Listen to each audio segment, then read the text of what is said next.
ESPN's Field Yates dropped a 2-round mock draft this week, and I wanted to react to it. We reacted to Todd McShay's earlier this week. Now it's time to react to Field Yates because Miami has 3 picks in the first 2 rounds, 11, 30, and 43, with a ton of needs to fill: offensive line, edge, tight end, wide receiver, cornerback, safety. This is Dolphins Today. I am Nic Rohloff. And as we always do, I like to start off with looking at who went inside the top 10 of this respective mock draft. No surprise: Mendoza, Bailey, Reese, Styles, Downs, Tate, Love, Bain, Delane. Now, the surprise in this one is that the Kansas City Chiefs take wide receiver out of Arizona State, Jordan Tyson, which allows one of my top 10 guys to slip to Miami at 11, and that would be Francis Mauigoa. He is on the board for Miami. The question is, does ESPN's Field Yates have the Dolphins taking the Miami offensive lineman? Before we reveal that, make sure you are subscribed because we have daily Dolphins coverage, and we don't charge you for it. ESPN might, but we don't. We're free. Lock us in for daily Dolphins coverage, 100% free all the time. Dolphins fans are going to be happy. It's also why the title and thumbnail of this video is "The Dolphins Got a Home Run in this mock draft," because I would be jumping up and down on April 23rd if the Dolphins yelled out Mauigoa's name when it was their time to make the selection. And he is a guy that would just be a plug-and-play day one starter for Miami. If you've been with us and over the last couple of months talking about the draft, you guys would know how much I like Mauigoa, and it's going to be hard to say anything different than what I've done already over the last couple of months, but there are people who just tune in for the first time, and I want to do that. Now, with that being said, this just past week on Monday, March 23rd, Miami Hurricanes held their pro day. Who was in building? Jon-Eric Sullivan, Jeff Hafley. That shouldn't surprise anybody because it's right down the street, but there was also LSU's pro day that day. So both head coach and GM elected to go to the Miami one over the LSU pro day. Field Yates on Mauigoa going to Miami. New GM Jon-Eric Sullivan referenced building his roster from the inside out, and Mauigoa would be a big boost to an offensive line that needs it. Miami ranked 24th in pass block win rate and 29th in run block win rate last season. Mauigoa is a steady, well-built pass protector with raw power and the ability to get to the second level. Right tackle Austin Jackson recently agreed to a reduced and restructured contract that's over after next season, so Mauigoa could slide in there.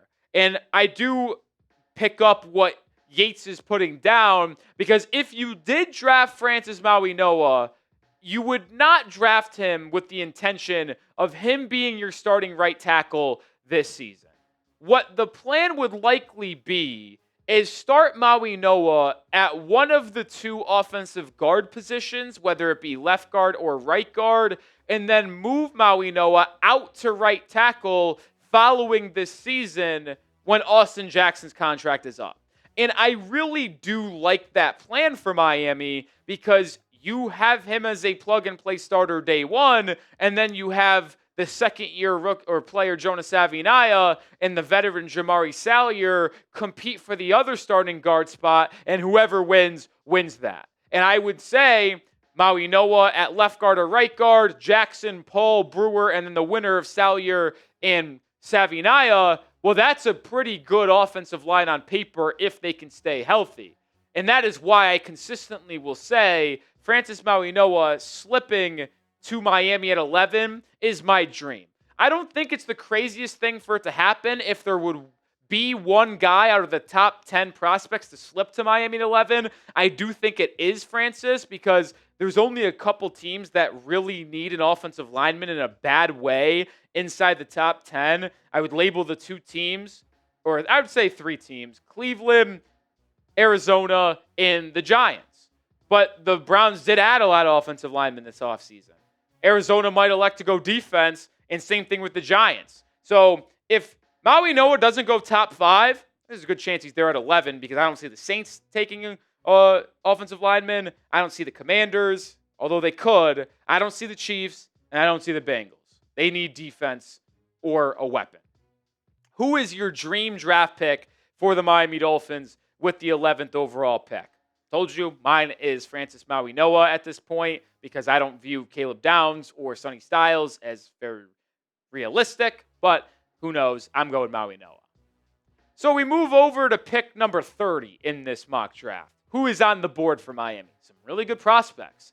Got a couple good offensive linemen in Emmanuel Pregnone, the guard from Oregon, Blake Miller, the offensive tackle from Clemson. Got some DBs like Avion Terrell, Colton Hood. You got an edge in TJ Parker. You got a linebacker in CJ Allen. A couple interior defensive linemen like Caleb Banks and Caden McDonald, although I don't see them as very likely. And I don't love the board here, but if it is the way that this falls, and those are the top 10 guys available, I would probably advise Miami to go with their top edge, corner, or wide receiver that's on their board. And in this mock draft, with pick 30 in round 1, Field Yates did have Miami going with a wide receiver, and that would be Texas A&M's Casey Concepcion, a player that Miami had a top 30 visit with, and maybe, just maybe, could be the Jalen Waddle replacement. Field Yates that says, following the release of Hill and Waddle trade, the wide receiver group is inarguably the thinnest in the NFL. Adding Concepcion would be a step in the right direction. He's among the most explosive players in the class, hauling in 25 receiving touchdowns in just 3 seasons and tacking 2 punt returns to the house in 2025. However, Concepcion lacks massive size and must clean up drops 7 this past season. Miami had a top 30 visit with him, as I already alluded to. The drops concern is real. And you watch his tape, and you even watch him just catch routes at pro days and the combine, like, he doesn't have the best catching technique. I mean, 5 drops, 7 drops, and 7 drops in his 3 years. Oh boy, that is not very good, folks. And there is an advanced number that scares me a lot. Casey Concepcion, if he's drafted in the top 60, which he will be, would be a wide receiver that has more than 2.0 yards per route run versus man, but less than 2.0 yards per route run versus zone. In the last 7 drafts, wide receivers that have more on man, less than zone, taken in the top 2 rounds, Terrace Marshall Jr., N'Keal Harry, Denzel Mims, and KJ Hamler. 4 busts. And if you actually expand the list and just say, here's the list of receivers drafted in rounds 1 or 2 with a yards per route run versus zone under 2.0. Adonai Mitchell, no good. Brian Thomas Jr., all right. Corey Davis, not great. Denzel Mims, not great. Jonathan Mingo, not great. Keon Coleman, awful. And then you also add Xavier Legette and Tyquan Thornton to the list. So, I mean, listen, that doesn't make or break a prospect, but you hear those advanced analytics and the trends over the last 6 seasons since 2019, and that's no good. And you know who also qualifies for that exact list?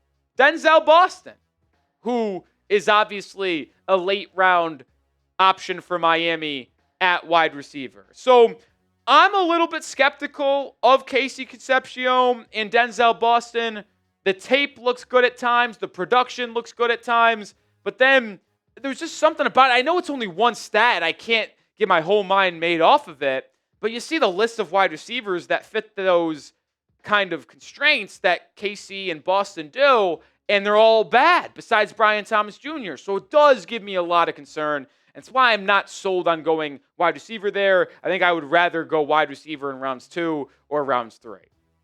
Grab your Dolphins Today merch right now, chatsports.com/Dolphins Today. We have on sale, aqua, black, all size available. Once again, chatsports.com/Dolphins Today is your link. High quality stuff, fit true to size, great neckline, which is something I really like. Go grab yours right now. With the 43rd pick in this Field Yates mock draft, the Dolphins were taking edge from Central Florida, Malachi Lawrence. And I do really like this one. So I really like the 11th pick, and I really like pick 43, not sold on 11. Now, the intriguing one on this is that Field Yates had T.J. Parker, the Clemson edge, who has widely been projected to go in the round 1, fall all the way down to 45, which means the Dolphins in this mock draft picked Malachi Lawrence, same position, over T.J. Parker. And I could see this being the case because Lawrence is a big, physical, athletic edge rusher. And that's something that, Miami is looking for to help complement Chop Robinson as well as Joshua Uche. Lawrence ran a 4.52 40-inch vertical, a 9.94 RAS. This guy is extremely athletic. But he was also extremely productive in the Big 12 a year ago for the Knights. 7 sacks, 40 pressures. You watch the tape, the explosiveness, it's there, man. And I really like Malachi Lawrence. And Yates said that the needs exist all over the Dolphins roster, including opposite of Chop Robinson, to boost the pass rush that tied for 23rd in pass rush win rate last season. Lawrence would do exactly that with some of the best closing ability in the class. He has been a riser during the pre-draft process. And I will add, I love round 2 edge rushers this year. Malachi Lawrence, Gabe Jackas. You can maybe say T.J. Parker will be there. R. Mason Thomas and Zion Young, 2 SEC edges, have been widely going in that range of 35 to 55. But now, both in Todd McShay's and Field Yates mock draft, those 2 players respectively, Thomas and Young, have been going in rounds 1. So maybe if the Dolphins want to get a Zion Young out of Missouri or an R. Mason Thomas out of Oklahoma, they might have to spend their 30th overall pick on them, or they might not get them because they're both off the board already. But if Miami waits to round 2 to get an edge and Malachi Lawrence is on the board, that would fire me up. So, to round out this video, here are the 3 picks that Miami made in Field Yates 2-round mock draft. Francis Mauigoa at 11, Casey Concepcion at 30, and then Malachi Lawrence at 43. And before we round out the show, grade this mock draft. How would you do it? Just obviously the 2 rounds, but how did Field Yates do for Miami? A, B, C, D, or F? I think this would be a home run start to the draft. I would go B+, and it's really just because I reserve a little bit of, concern for Casey Concepcion. We showed it earlier. Avion Terrell, Colton Hurd were on the board for Miami at 30. In this mock draft, if you swap out Concepcion for Terrell and you go Mauigoa, Avion Terrell, and then Lawrence in round 2, I would give that an A+ in the first 2 rounds. An A+++, actually. And then you go wide receivers in the 3rd round. So we'll see how it goes, but we'll be here every step of the way. We'll do more of our own mock drafts. We'll do more mock draft reactions as well.